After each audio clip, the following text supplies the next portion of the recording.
Olá, meus irmãos e irmãs, sejam bem-vindos ao canal Vinícius Siqueira.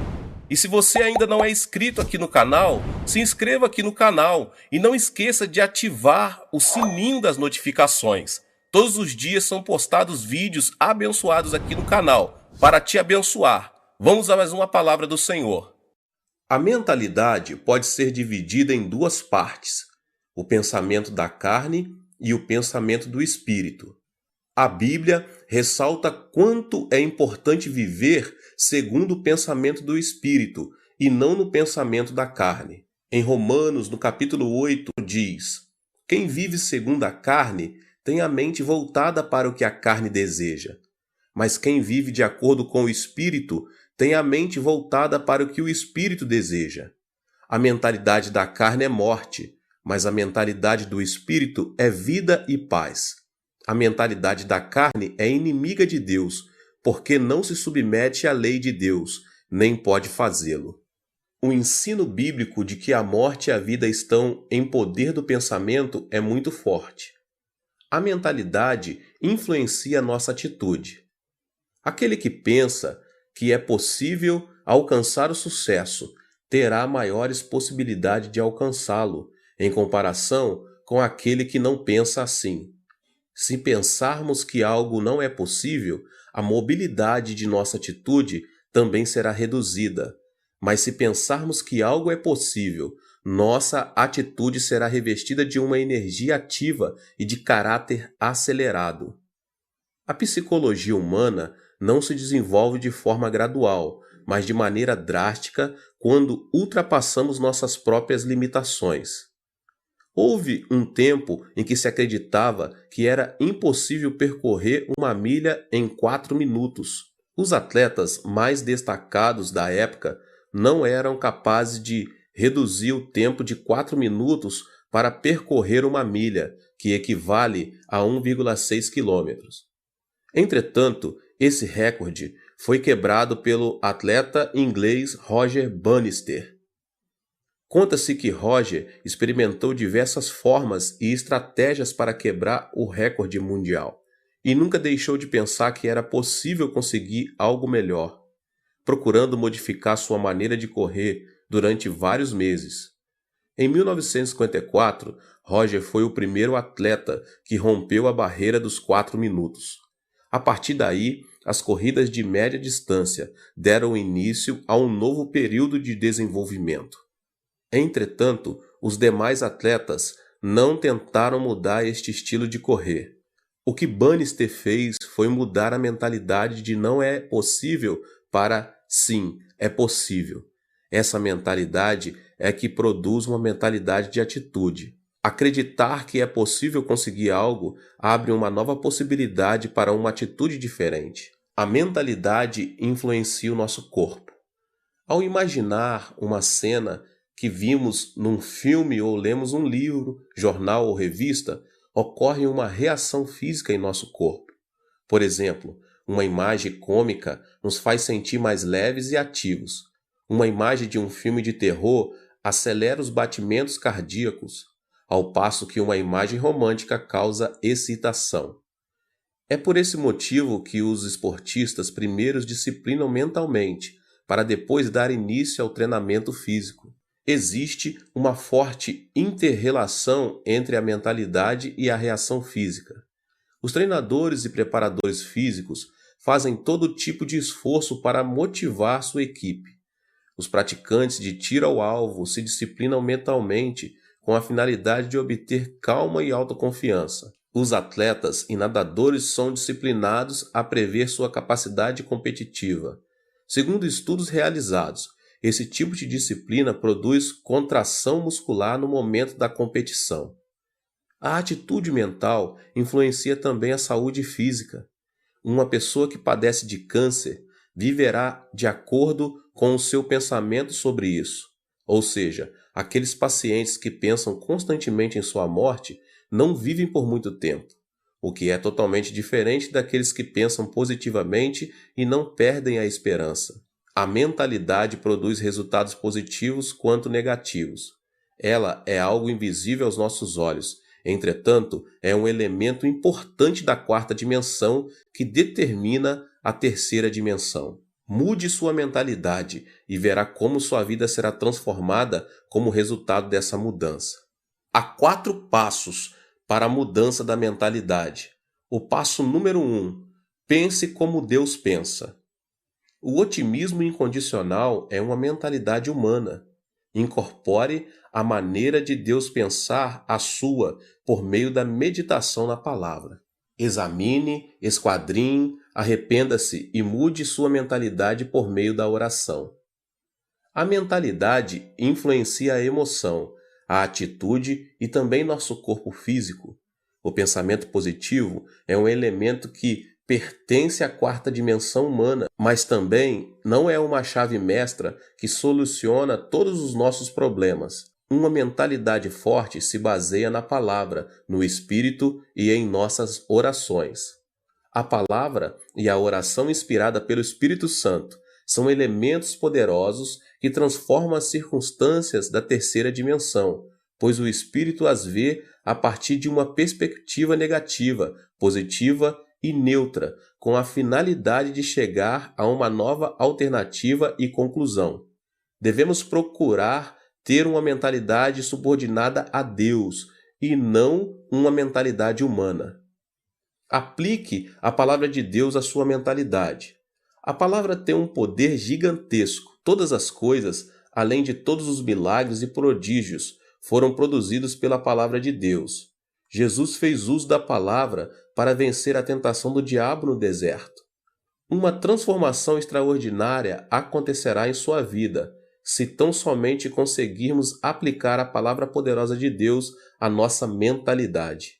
Uma mudança extraordinária acontecerá em nossa vida, se tão somente conseguirmos aplicar a palavra poderosa de Deus à nossa mentalidade.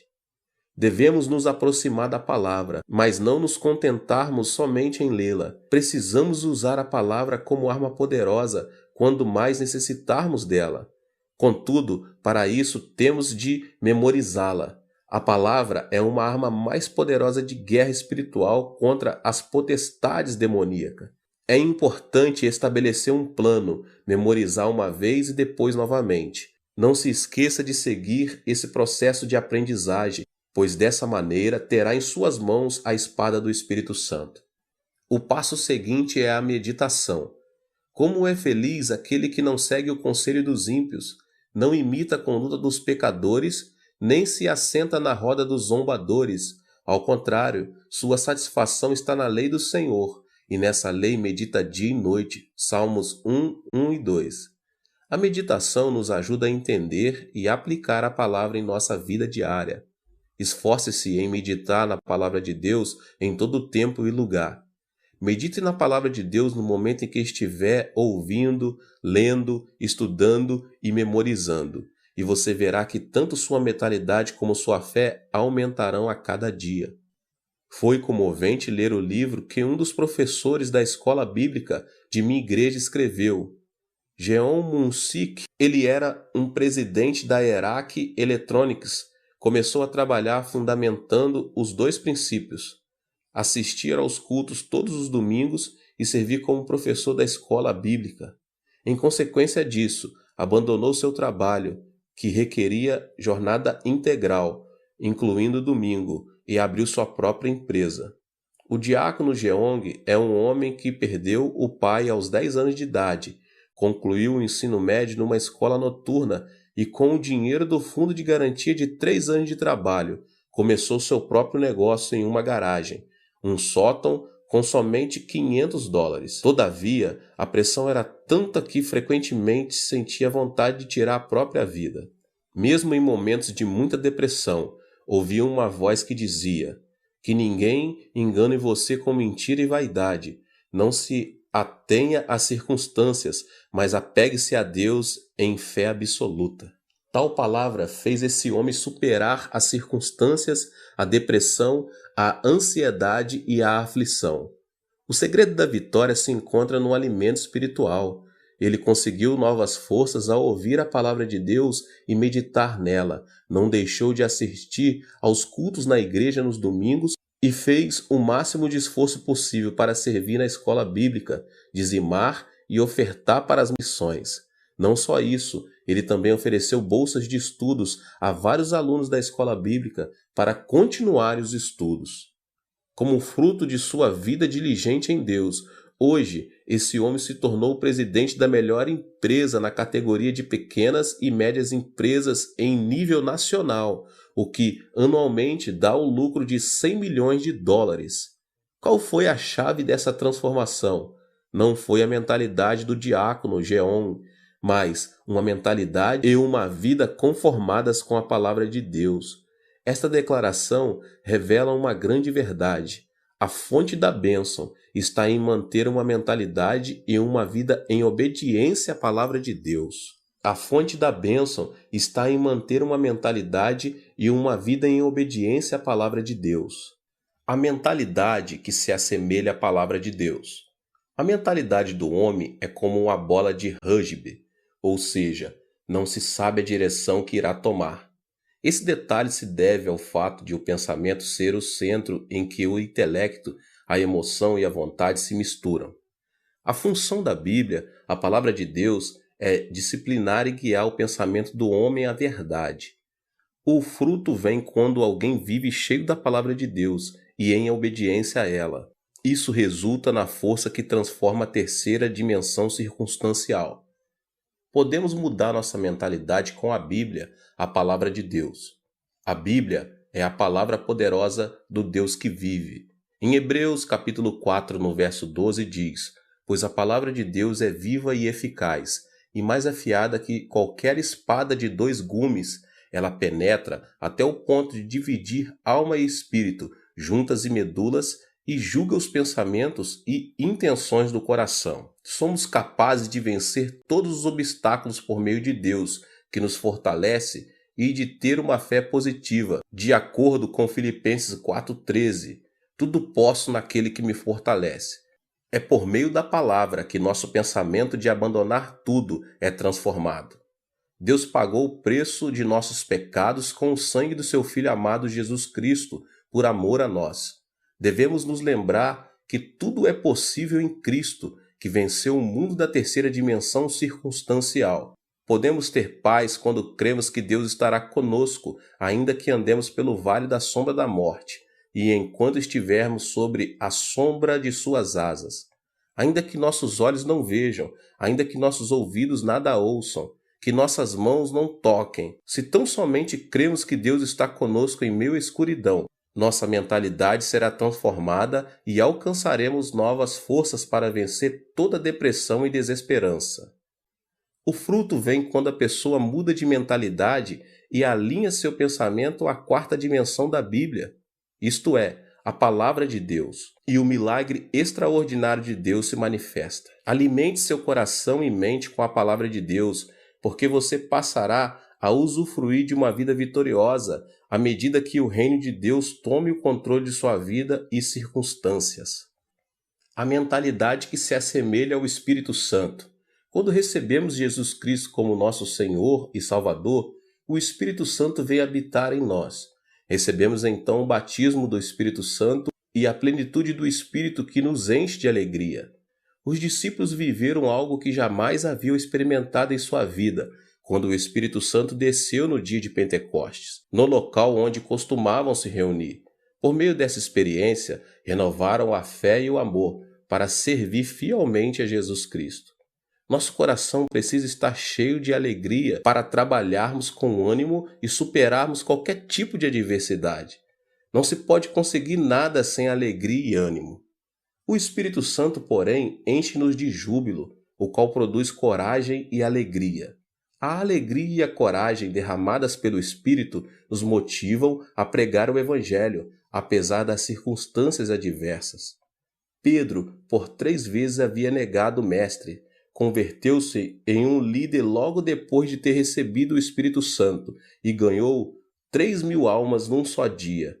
No dia seguinte, ajudou um aleijado de nascença que estava mendigando na porta do templo a andar e levou 5.000 pessoas a arrepender-se de seus pecados. A coragem do Espírito Santo faz que tenhamos temor ao proclamar o Evangelho.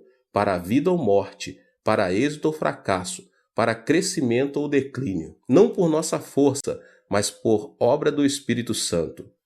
Os discípulos de Jesus eram pescadores e publicanos que o povo depreciava. Mas logo depois de serem cheios do Espírito Santo, uma alegria renovadora começou a fluir do coração deles. A mentalidade de fracasso passou a ser uma mentalidade de ousadia, coragem e fidelidade, e isso os impeliu a pregar o Evangelho em Jerusalém, Judéia, Samaria, Roma e até os confins da terra. A plenitude do Espírito Santo faz que nossa mentalidade se assemelhe ao Espírito Santo e que nossa fé seja positiva, criativa, estimulante a pregar. Estou há 47 anos no ministério e nunca pensei que seria capaz de alcançar um ministério bem-sucedido. Sempre pensei que a igreja iria crescer, que multidões viriam e os milagres se manifestariam. Cada vez que um pensamento negativo e frustrante atravessava na minha mente, eu os repreendia. Confessava que Deus trabalha todas as coisas para o bem e mudava a minha forma de pensar. Esse pensamento da quarta dimensão foi transmitido em forma de mensagem à terceira dimensão, o que produziu uma mudança de mentalidade e autoconfiança para continuar minha trajetória no ministério. Esse é o segredo pelo qual obtive em meu ministério tudo o que Deus projetava em meu coração. Tudo o que pensei em fé se manifestou em minha terceira dimensão. Em 1960, durante a ditadura militar do comandante Park Geun-hye, começou um movimento de progresso econômico em meu país. Era uma época em que a população começava a se concentrar na cidade de Seul e a grande maioria se estabelecia nos povoados pobres, na própria cidade de Seul. Nossa igreja declarou essa área a Rua dos Céus, endereço número 1, porque sabíamos que Deus nos sustentaria nos momentos mais críticos. Eu e a pastora Choi começamos a pregar o evangelho naquela área, com sede em Soedaimon, por meio de um grande movimento do Espírito Santo. Deus quer nos batizar com o Espírito Santo. Por intermédio do Espírito Santo, podemos falar em línguas e receber novos dons do Espírito. Recebam o Espírito Santo. Pregamos enfatizando bastante o batismo com o Espírito Santo e seus dons. Mas, acima de tudo, havíamos iniciado um movimento chamado Semaum, Novo Coração, que consistia em renovar o coração. Nessa ocasião, o presidente Park me chamou um dia para ir à Casa Azul e me fez a seguinte pergunta: Pastor Cho, não tem aí uma ideia para renovar nossa nação e transformar as regiões rurais? Diante da pergunta, não tive dúvidas em lhe responder: Senhor presidente, primeiro devemos mudar nossa mentalidade. Inicie um movimento chamado Semaum para que o povo comece a pensar de modo positivo. Lembre-se de que há uma igreja em cada canto do país. Inicie esse movimento por meio das igrejas e algo miraculoso acontecerá. Imediatamente, o presidente Park chamou o ministro do Interior e lhe disse: o pastor Cho me aconselha a começar um movimento chamado Semaum para renovar a mentalidade da nossa gente. O que o senhor pensa disso? Boa ideia, disse o ministro. Só que noto um tom religioso. Que acha de mudarmos o movimento para Semaú, Novo Povo? O presidente pediu minha opinião. Então, enfatizei que o mais importante era mudar a mentalidade das pessoas para conseguir algo miraculoso e continuei dizendo que seria conveniente a iniciar o movimento Semaum por meio das igrejas. No final de tudo, como resultado dessa conversa, começou em todo o país o movimento Semaú, que consistia na transformação e no desenvolvimento das regiões rurais e no processo econômico nacional. O propósito desse movimento era mudar a mentalidade de cada coreano, e o que começou com o movimento de Semaum nas igrejas ficou conhecido como o movimento Semaú em todo o país. Proclamei esperança por meio do movimento Semaum. Em 2 Coríntios, capítulo 5, verso 17, lemos: Portanto, se alguém está em Cristo, é nova criação. As coisas antigas já passaram, eis que surgiram coisas novas. Anunciei o Deus de bondade para desfazer todos os pensamentos negativos do coração do nosso povo e disse: tenha uma fé positiva Essa fé que diz: é possível, podemos fazer e vamos fazer. Não pense que é impossível, que não podemos fazer, mas sim creia no milagre do Senhor. Era uma época muito difícil e viver com lógica se apresentava como algo impossível. Foi nesses momentos críticos que me levantei para pregar: creia no milagre. O Deus que dividiu o Mar Vermelho e destruiu os muros de Jericó está conosco neste momento. A pobreza desaparecerá e a bênção virá. Esperem o milagre pela fé. Eu os exortava dizendo que deviam confessar a palavra de Deus, conceber sonhos e ter fé no Senhor. Estes eram os versículos com os que mais eu exortava as pessoas a confessarem com a boca. Filipenses 4,13. Tudo posso naquele que me fortalece. Romanos 8,28. Sabemos que Deus age em todas as coisas para o bem daqueles que o amam, dos que foram chamados de acordo com o seu propósito. Marcos 9,23. Se podes, disse Jesus, tudo é possível ao que crer. No início, as pessoas tomavam a confissão da palavra de Deus como algo excêntrico. Entretanto, uma vez que entendiam, eram fortalecidas em seu espírito pelo alimento espiritual e a fé fluía de seu interior. Começavam a proclamar a palavra de Deus com mais vigor. Também é preciso pensar grande para crescer muito.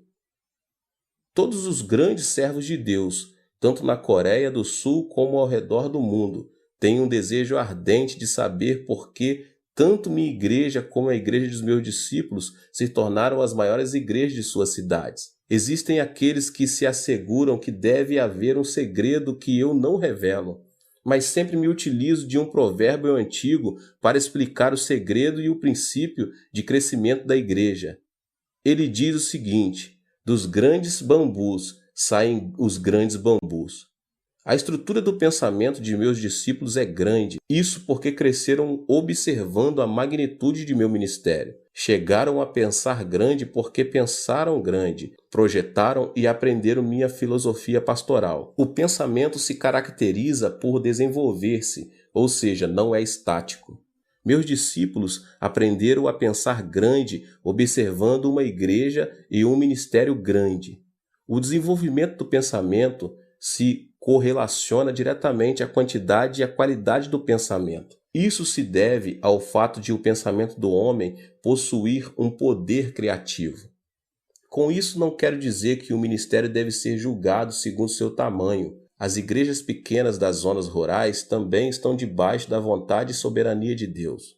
Mas quero, sim, afirmar que a magnitude do pensamento determina nossa realidade física. Em outras palavras, existe uma maior possibilidade de quem pensa pequeno obter frutos pequenos e de que quem pensa grande obter frutos grandes. O que é fundamental aqui é a pessoa ser positiva e ativa em procurar desenvolver seu pensamento da quarta dimensão dentro da esfera dos seus sonhos. Pensar grande não resulta automaticamente em um grande fruto. O pensamento é apenas um começo. A seguir, deve haver uma ação que o sustente. Por exemplo, um agricultor não deve esperar uma colheita abundante sem ter semeado. Se deseja colher, primeiro deve semear. Ao refletir sobre meus 47 anos de ministério, devo admitir que não somente pensei grande, mas também me esforcei ao máximo em oração, consagração e estudo, com a finalidade de alcançar o desejo do meu pensamento. O trabalho árduo e a consagração são fundamentais para que o pensamento se torne realidade. Mude seu pensamento com um programa positivo. A Bíblia afirma que o que se vê foi feito do que é invisível. Ou seja, a terceira dimensão visível não é produto da terceira dimensão visível, mas está debaixo da influência da quarta dimensão invisível. A pessoa que pensar negativamente na quarta dimensão enfrentará situações negativas. Em contrapartida, a pessoa que pensar positivamente irá deparar com boas obras, segundo o seu pensamento. Nosso corpo é uma habitação onde está o computador da quarta dimensão. Um dos elementos que programam esse computador é o pensamento. A mentalidade produz ondas do mundo da quarta dimensão que influenciam a terceira e acabam imprimindo resultado em nossa vida. O que obtemos impresso é consequência do programa que instalamos. Por exemplo, um programa que contém a tristeza e doença transmitirá programas de doença e tristeza, tanto em nosso corpo como em nossa vida, elementos que pertencem à terceira dimensão. O pensamento de depressão, de ira, faz funcionar automaticamente um programa que produz estresse e enfermidades. Por outro lado, a pessoa que instala o programa de sua mentalidade com pensamentos positivos irá deparar com circunstâncias positivas na terceira dimensão. Pensar que sou saudável, feliz e que me sinto bem influencia a terceira dimensão e produz satisfação, vitalidade e energia. Também é importante ter uma mentalidade afirmativa, a qual consiste no pensamento positivo de confessar que algo é possível. Não devemos permitir que nossos lábios confessem: não é possível, não posso, não sirvo, sou um fracasso. Uma pessoa ativa sempre diz: é possível, tudo é possível ao que crer. A pessoa que tem uma mentalidade ativa se caracteriza por sua convicção. Não pense que fracassará, mas pense que é possível, que você pode e vai fazer. Estabeleça metas e comece a trabalhar. Não deixe de pensar no sucesso e leve em consideração que, ainda que o justo caia 7 vezes, tornará a erguer-se. Provérbios 20. Por causa da queda de Adão, o pensamento do homem está repleto de elementos negativos. Se não quebrarmos a ira, a desesperança e a frustração, elas continuarão crescendo incontrolavelmente. O pensamento do ser humano é composto por elementos negativos por causa da sua própria natureza decaída. Por isso, um pensamento negativo atrai outro pensamento negativo em uma reação em cadeia. A constituição do pensamento humano contém elementos negativos e destrutivos, os quais são o ódio, a ira, o terror, a ansiedade, a tristeza, a frustração, o pecado e as marés do mundanismo. Para ter uma vida vitoriosa, devemos, em primeiro lugar, mudar a constituição da nossa mentalidade. Ela depende da influência externa. A constituição de uma mentalidade é de caráter obediente quanto à sua relação com fatores externos de influência. Devemos fazer que nossa mentalidade seja influenciada por circunstâncias positivas, criativas e produtivas. Também devemos quebrar todos os elementos que destroem nosso pensamento da quarta dimensão, tais como a ira, o medo, as circunstâncias negativas e outras coisas mais. Eu quero ministrar sobre esses 3 elementos hoje. O primeiro elemento que destrói o pensamento é a ira. Então, em primeiro lugar, quebre a ira. A ira do coração produz um programa negativo. Uma ira produz outra ira, e assim sucessivamente. Provérbios, capítulo 15, verso 18 diz: o homem irritável provoca dissensão, mas quem é paciente acalma a discussão. A ira não leva em conta a justiça de Deus. A ira produz uma emoção destrutiva e extremista, o que nos impede de tomar decisões acertadas. A derrota de Hitler na Segunda Guerra Mundial se deve à ira. O ditador alemão se sobressaía por sua destacada inteligência, capacidade de observação, julgamento e a liderança em comum. Mas, por causa do seu caráter irascível, seus subordinados não se animavam a lhe dar informações que o irritassem. Quando estava em plena batalha contra os ingleses e os franceses, tirou a arma principal da zona norte de combate e a colocou na antiga União Soviética, o que se revelou uma decisão infeliz e lhe custou a derrota. Quando o exército aliado iniciou a invasão na Normândia, seu ajudante de campo, sabendo que simplesmente alterando a direção das forças armadas que se dirigiam para a União Soviética poderia evitar a catástrofe, ele teve medo de despertar Hitler, que dormia. Enquanto isso, o exército aliado desembarcou na Normândia e conquistou o território rival, o que causou a derrota da Alemanha. Resumidamente, a ira de Hitler levou o Império Alemão à destruição. O segundo elemento que destrói o pensamento é a desesperança. É preciso vencer o medo. Devemos vencer o temor que gera a ansiedade, o medo, a tristeza e a frustração do coração, visto que essas emoções reduzem a esperança e a vitalidade e nos fazem cair num poço de depressão. Em 1 João 4,18 diz: "No amor não há medo. Ao contrário, o perfeito amor expulsa o medo, porque o medo supõe castigo. Aquele que tem medo não está aperfeiçoado no amor. O medo supõe castigo." Isso quer dizer que, se tememos o câncer, teremos o câncer como castigo. Se tememos a pobreza, seremos castigados com pobreza. Se tememos a guerra, receberemos guerra como punição. O medo da tristeza tira a esperança do coração. A tristeza é como uma chuva que molha e inunda o coração.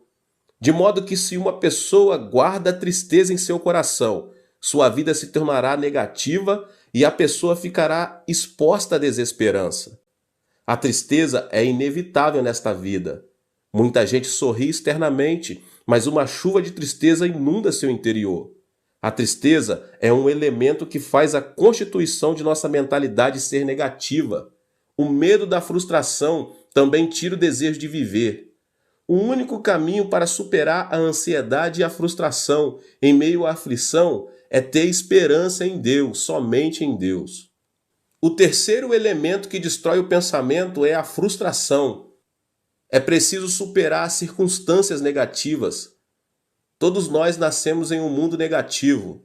Vivemos em um mundo onde a maldição sobeja e alcança nosso ser, uma vez que pecamos contra Deus e fomos destituídos do jardim do Éden.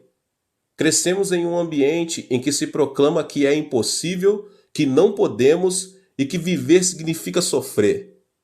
Os telejornais informam notícias negativas, dentre as quais a corrupção política, a evasão fiscal, os escândalos financeiros por parte das empresas e outras coisas mais. As telenovelas tratam sobre o romance imoral e a devastação da família. Estamos tão contaminados que chegamos a nos sentir entediados se vemos programas que edificam.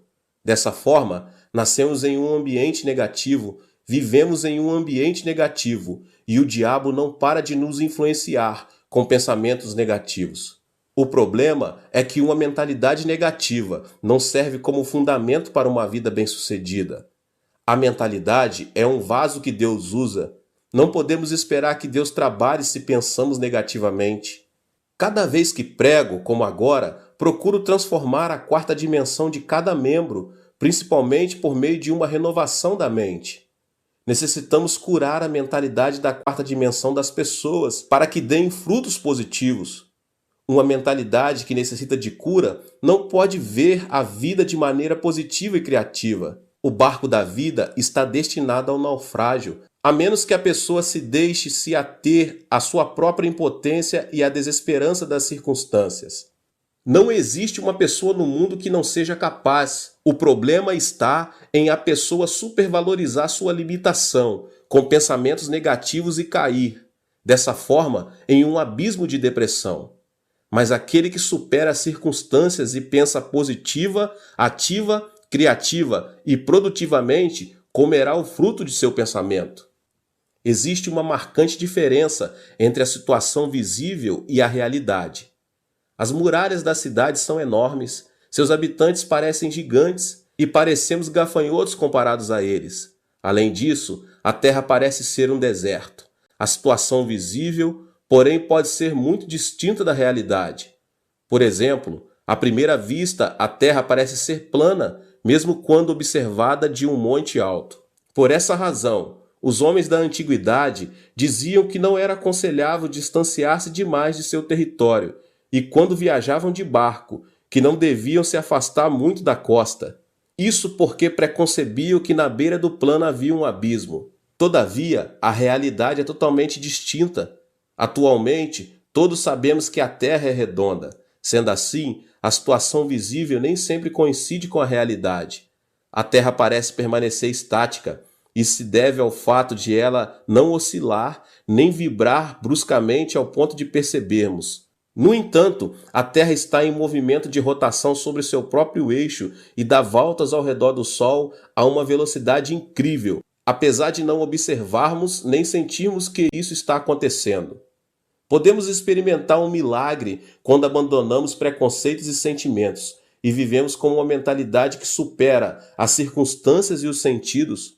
A mentalidade é um elemento da quarta dimensão que precede as circunstâncias e os sentidos. Podemos superar as circunstâncias e ser transformados pela cruz de Jesus Cristo todos os dias.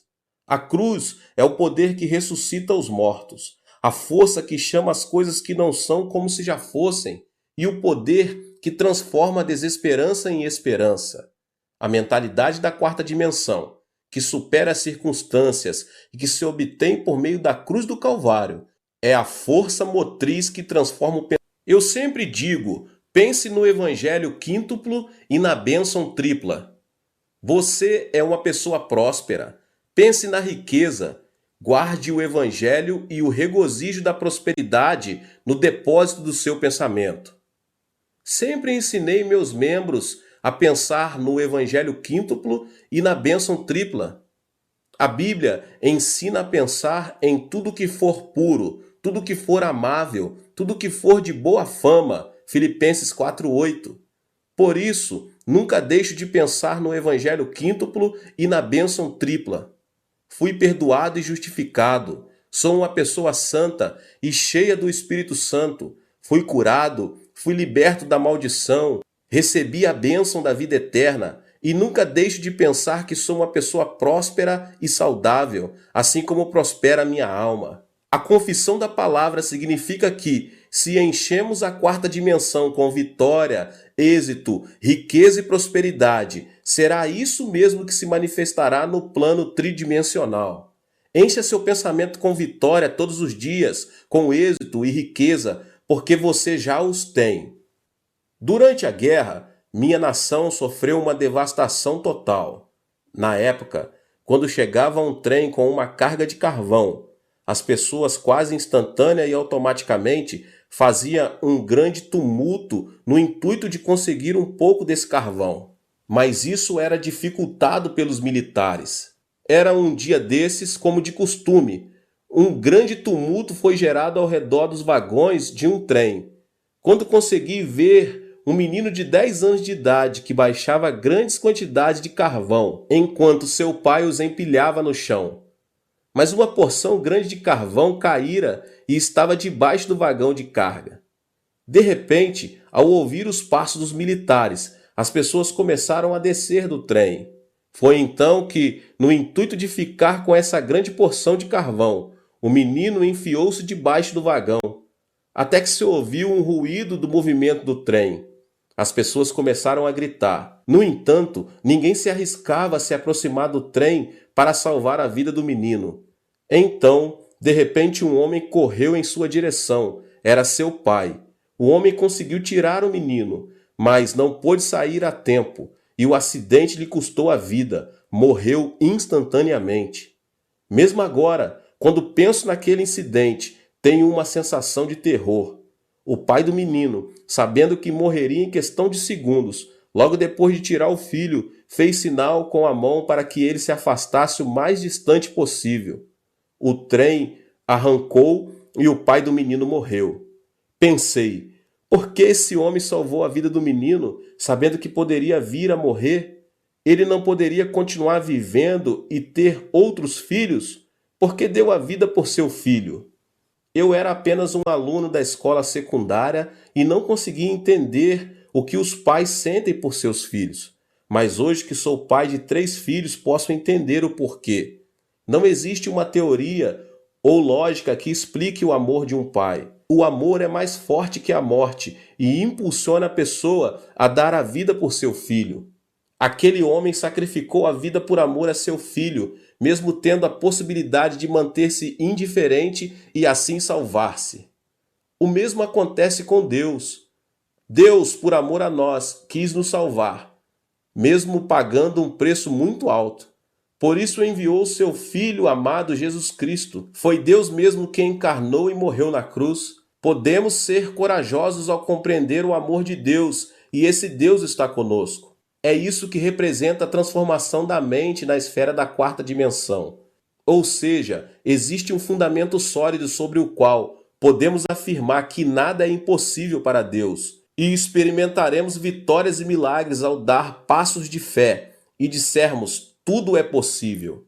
Meus irmãos, a ressurreição de Cristo é o fundamento da nossa riqueza. Qual é o argumento de nossa riqueza, baseados no qual podemos confessar que somos prósperos? O fundamento é a morte e a ressurreição de Cristo. O amor de Deus foi revelado por meio da cruz, pois a cruz revela o coração de Deus, que nos amou de tal modo que deu seu Filho Jesus Cristo por nós. Toda frustração e desesperança são lançadas fora, se tão somente abraçarmos a cruz. A cruz desfaz a morte e o Hades, faz resplandecer sobre nós a glória da ressurreição. A esperança e a riqueza da morte e ressurreição da cruz transformam a água amarga da frustração e da desesperança em água doce. Romanos 8, do 35 ao 39 diz: quem nos separará do amor de Cristo? Será tribulação ou angústia, ou perseguição, ou fome, ou nudez, ou perigo, ou espada? Como está escrito: por amor de ti enfrentamos a morte todos os dias, somos considerados como ovelhas destinadas ao matadouro. Mas em todas estas coisas somos mais que vencedores por meio daquele que nos amou, pois estou convencido de que nem a morte, nem os anjos, nem demônios, nem o presente, nem o futuro, nem quaisquer poderes, nem altura, nem profundidade, nem qualquer outra coisa na criação será capaz de nos separar do amor de Deus que está em Cristo Jesus, nosso Senhor. Da mesma forma, o poder e a glória da ressurreição de Cristo Jesus transformam a água amarga da desesperança em água doce. Mostrarei agora a você o primeiro elemento da quarta dimensão. Nossa vida depende de nossa mentalidade, meus irmãos, se pensarmos na carne ou no espírito. Para colher fruto santo, devemos primeiro ser guiados e subjugados pelo Espírito Santo. Esse é o segredo da vitória. O Espírito é quem nos dá vida e paz. Nossos desejos são realizados à medida que aprendemos a pensar juntamente com o Espírito Santo. Lembre-se de que o pensamento é um fator de influência. Devemos estabelecer uma comunhão íntima com o Espírito Santo, reconhecer que Ele é Senhor, para que nossa mentalidade esteja sob sua influência. Em segundo lugar, temos de expressar nosso pensamento em forma de oração, que é o sistema respiratório espiritual e o canal de comunicação com Deus. A oração, meus irmãos, é um elemento poderoso que atrai o pensamento da quarta dimensão à própria realidade. Tudo o que pedirmos a Deus em oração, confiando a Deus nossas petições, resultará em uma resposta, porque Deus é soberano. A oração, meus irmãos, é uma ação da terceira dimensão, mas por sua vez é uma realidade que move a quarta dimensão. Deus dotou o homem com o privilégio de comunicar-se com ele, e isso se dá por intermédio da oração. A oração que coincide com a vontade e o pensamento de Deus é o poder que move o coração de Deus. Em terceiro lugar, devemos colocar nossa mentalidade à palavra de Deus, a Bíblia. A mentalidade do homem é como uma bola de rugby que se distingue por sua imprevisível direção. A mentalidade é constituída por intelecto, emoção e vontade. Dessa forma, a única maneira de manter nossa mentalidade no caminho certo é por meio da Bíblia, da Palavra de Deus, a meditação na Palavra de Deus. As circunstâncias da terceira dimensão mudam quando nossa mentalidade fica sujeita e obedece à Palavra de Deus. De maneira que é nosso dever, meus irmãos e irmãs, de transformar nosso modo de pensar. Nossa vida, se for cheia de pensamentos de Deus, será constituída por dias de grandes alegrias e esperança, como aquele sol que nunca deixa de resplandecer. Aleluia, glória a Deus. Que Deus abençoe a sua vida mais uma vez. Que palavra maravilhosa, né? Aproveita para se inscrever aqui no canal, ative também o sininho das notificações para você não perder nenhum vídeo. Glória a Deus. Deixe também o seu like aqui, tá bom? E não esqueça de compartilhar com as pessoas que você mais ama. Compartilhe nas suas redes sociais. Vamos alcançar um número maior de pessoas para que eles sejam abençoados também. Nos vemos nos próximos vídeos, tá bom?